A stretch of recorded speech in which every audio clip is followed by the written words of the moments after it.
Narayanganj city কর্পোরেশনের ২ নম্বর ওয়ার্ডের দীর্ঘদিনের ড্রেনেজ সমস্যার কথা মাননীয় প্রশাসক অ্যাডভোকেট সাখাওয়াত হোসেন খানের কাছে তুলে ধরেন এলাকাবাসী।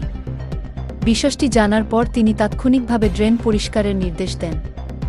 এ সময় উপস্থিত ছিলেন কাউন্সিলর পদপ্রার্থী ও দলিল লেখক ইকবাল হোসেন, ২ নম্বর ওয়ার্ড সচিব মেহেদী হাসান নোবেল, মাজারুল ইসলাম ময়ূর, ডালিম মাহমুদ সহ স্থানীয় নেতৃবৃন্দ। জানানো হয়েছে, পর্যায়ক্রমে ২ নম্বর ওয়ার্ডের সব ড্রেন পরিষ্কার করা হবে। এলাকাবাসী এ উদ্যোগকে স্বাগত জানিয়ে প্রশাসকের যার ফলে সমস্ত মানুষেরই অনেক সমস্যা এবং ভোগান্তির শিকার হতে হয়েছে।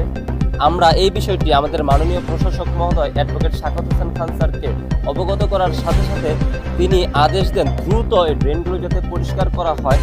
আমরা এই দক্ষিণপাড়া থেকে শুরু করেছি ড্রেন পরিষ্কারের উদ্বোধন।